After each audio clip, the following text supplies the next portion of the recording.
ہر انسان چاہے مرد ہو یا عورت، اس کے اندر ایک چھوٹا سا رب ہوتا ہے، اور ہر رب کی آرزو ہوتی ہے کہ کوئی ایسا بھی زندگی میں ہے جو اس کی ذات کے ساتھ کسی اور کو شریک نہ ٹھہرائے، جس کی بیوی ہر دعوت پر جاتی ہو اور جس کا گھوڑا ہر جگہ سے پانی پیتا ہو، تو نہ اس کے پاس اچھی بیوی ہے اور اس کے پاس اچھا گھوڑا۔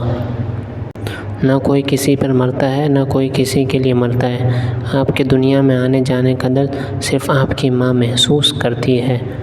کامیابی عام طور پر ان لوگوں کو ملتی ہے جو لوگ مسلسل اس کی تلاش میں رہتے ہیں۔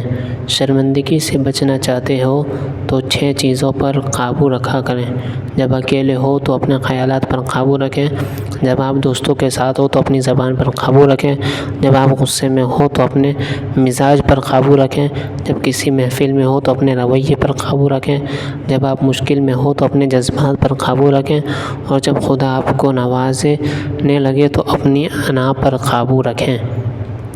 آپ کا مقابلہ کسی سے نہیں، آپ کو کسی سے بہتر ہونے کی ضرورت نہیں، صرف اس شخص سے بہتر بننے کی کوشش کریں جو آپ کل تھے۔ سب سے مسکراہٹیں گہرے راز چھپاتی ہیں۔ سب سے خوبصورت آنکھوں نے سب سے زیادہ آنسو بہائے، اور مہربان دلوں نے سب سے زیادہ تکلیفیں محسوس کی ہیں۔ ہر غم کے لیے ڈاکٹر کے پاس نہ جاؤ، ہر جھگڑے کے لیے وکیل کے پاس نہ جاؤ، ہر پیاس کے لیے برتن کے پاس نہ جاؤ۔ مرد کو اپنا عاشق بنانا چاہتے ہو تو اسے کمزوری کبھی مت دینا۔